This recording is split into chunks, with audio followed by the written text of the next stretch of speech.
Kereta Kencono tinarik turunggo catur.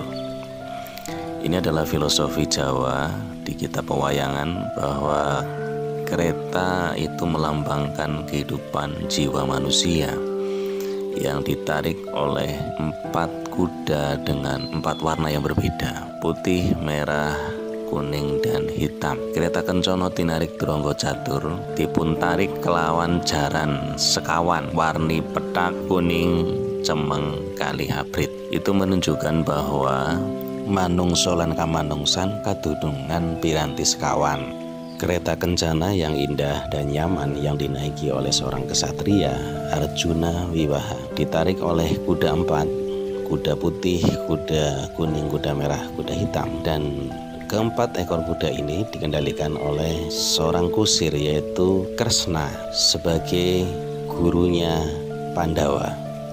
Demikian juga kereta kencana yang indah yang nyaman ini adalah menunjukkan, melambangkan kehidupan manusia, tubuh manusia, raga manusia yang sedang dinaiki oleh diri kita yang sejati, yaitu seorang kesatria, bagian daripada nur ilahi, diri kita yang sejati sedang melakukan perjalanan menuju ke ilahi robbi, innalillah wa inna ilaihi rojiun. Asalnya dari Allah, akan kembali kepada Allah. Dan kehidupan ini ditarik oleh 4 nafsu, melambangkan 4 kuda tadi. 4 nafsu tadi adalah kuda putih sebagai mutmainah, kuda merah sebagai nafsu amarah, kuda kuning sebagai nafsu sufiyah, kuda hitam sebagai nafsu lawamah.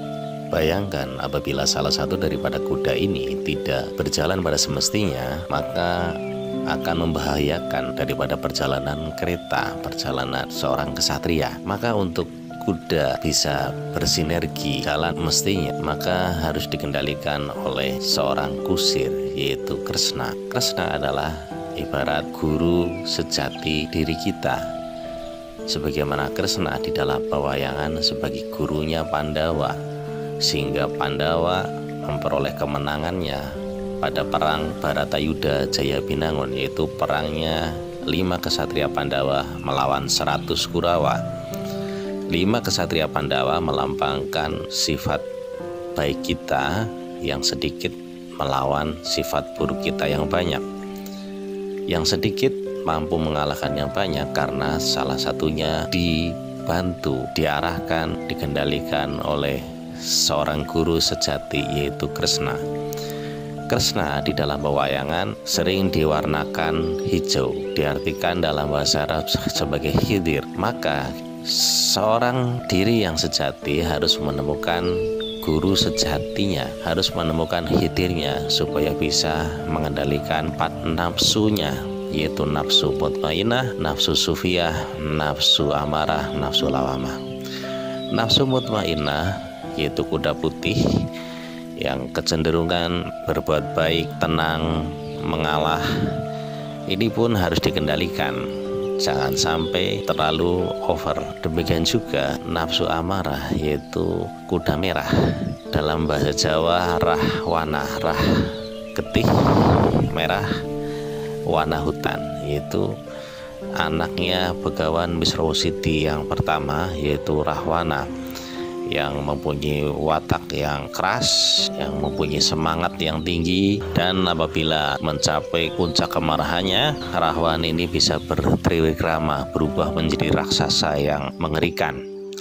Demikian juga nafsu amarah kita, warnanya merah, pintunya adalah di telinga, pelawangane wonten talingan, manggenipun wonten rah, wonten getih.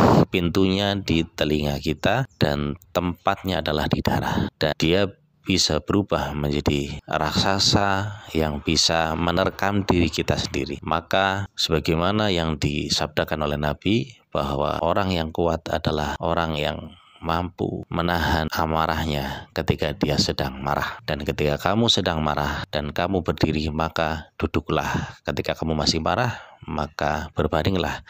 Ketika berbaring kamu masih marah, maka segeralah ambil air wudhu. Karena sesungguhnya marah itu dari setan, dan setan terbuat dari api, dan api akan padam dengan air. Kama Rasulullah sallallahu alaihi wasallam.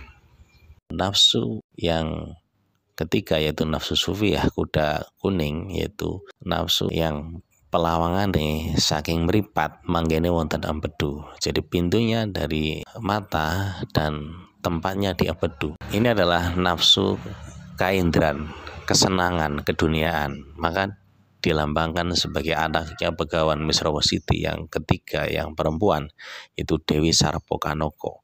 Perempuan sebagai lambang keduniaan, kesenangan dunia, melik barang kang melok, menyenangi hal-hal keduniaan, kaindran. Ini juga harus dikendalikan supaya pada proporsinya.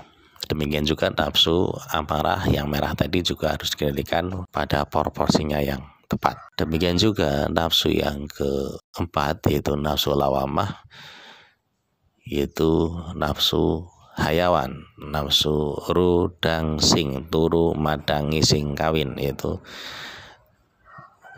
dilambangkan sebagai anaknya Begawan Misrawasiti yang nomor 2 yaitu Kumbokarno. Itu raksasa hitam yang malas, senangnya makan, minum, dan tidur. Nafsu ini juga dibutuhkan untuk kelangsungan hidup manusia, meneruskan keturunan hidup manusia. Tapi juga harus dikendalikan. Seperti kuda empat ini, keempat-empatnya dibutuhkan, tetapi harus dikendalikan supaya bersinergi, tidak liar.